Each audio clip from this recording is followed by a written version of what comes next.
Did you hear? We might not have to hire Bruce Willis and Ben Affleck after all, and that's always a good thing. So we'll talk about it in just a second.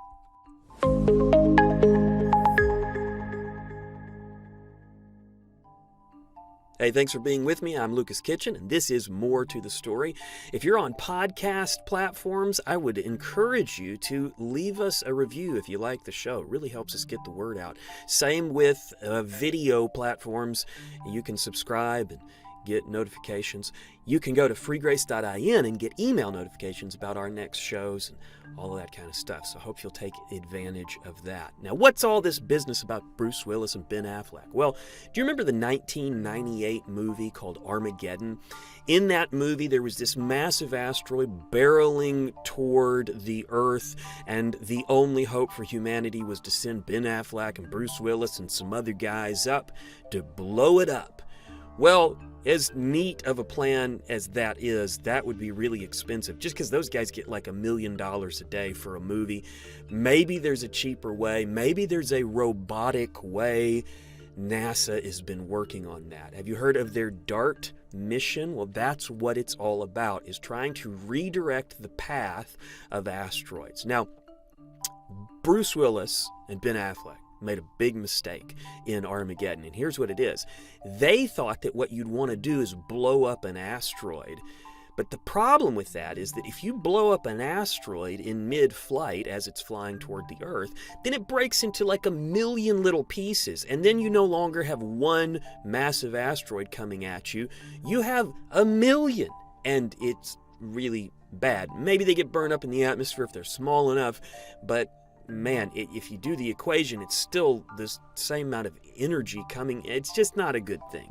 So what NASA engineers have been working on is trying to figure out a way to move asteroids. I don't know if you're familiar with the sci-fi ideas behind this, but this is something sci-fi has been playing with for a long time, and NASA is now trying to do the exact thing. What's their method? Well, it's pretty lo-fi at this point. So what they've done is they've created a fairly small space probe, basically about the size of a refrigerator or vending machine, something like that. But they've added a lot of energy to it by getting it going really fast relative to the target. This thing is moving at 14,000 miles an hour relative to its collision target. You caught that right. I said its collision target. So not too far from Earth, there's this dyad pair of asteroids. One is orbiting the other. So the one is sort of like a miniature moon, sometimes called a moonlet, and it's called Dimorphos. The bigger asteroid is called Didymus, which means twin in Greek. I thought that was kind of cool. So their idea is to get their DART probe, and I think it's meaningful that it's called DART. That's an acronym, but it's also like a big lawn dart that they're firing at Dimorphos, the asteroid. So they get it up to 14,000 miles an hour, and the point is just to smash it into that asteroid, hoping that it will change trajectory. Now, before you get worried and say, what is this asteroid coming towards Earth? No, it's not. This is an experiment. They picked this asteroid specifically because we can get to it pretty quick with the probe, but also because it's orbiting a larger asteroid, it's pretty safe to adjust its trajectory. And so they've smashed this probe into the asteroid, and over the next 6 months or a year, they're going to examine its path to see if it worked. And if it did, that tells us that it is possible to redirect asteroids. Now, I've got a video clip. If you're listening on podcast, you'll still be able to get a sense. I'll kind of talk us through it, but if you're watching on video, this came directly from NASA. They live streamed it yesterday, so let's take a look. So here in the video, I've sped it up so that we can, because this was, even though it's moving 14,000 miles an hour, it took a while. Now here is the asteroid. We're getting really close to strike. Now you'll notice that on the screen it says impact. That means they lost signal. And then you see, one of the things I love about this is just to see how excited the team is. They've been working on this for years and years. This is the day that they finally get to see their creation, so to speak, come to life. Although it's come to life already, but they Actually, this is the day they kill their creation. It smashes into, well, anyway, you get the metaphor. So how cool is that, man? I mean, I love what NASA's doing, even though some of their programs move a little bit slowly.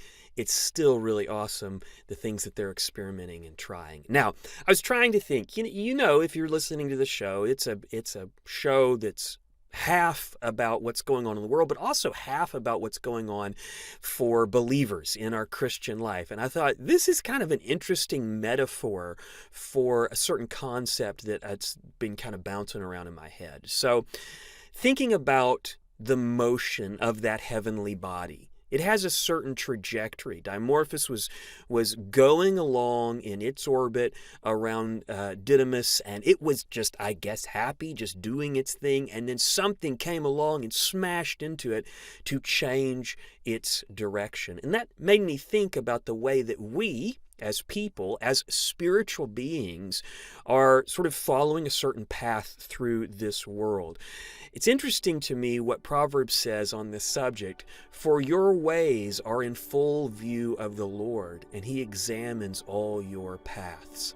So whatever path you're taking through this dark and broken world, the Lord is aware of it. God is watching what you're doing. He sees your path. And like that little asteroid, you have a specific path. And if nothing happens to you, if nothing comes along to change your path, you'll just stay on that path. Now, note what Jesus said in Revelation. He said, "Those whom I love, I rebuke and discipline. So be earnest and repent." Now, it's worth mentioning that when Jesus says this, he's talking to believers. So he's talking to people who already are saved, and he wants them to get back on the path of godliness or righteousness. They can't lose their salvation, but they certainly can lose time and just disobedience. And so he is telling them, if you don't get back on the path, if you don't get on the trajectory that I want you on, I'm going to discipline you. Now, that may leave you wondering, well, what does God's discipline look like?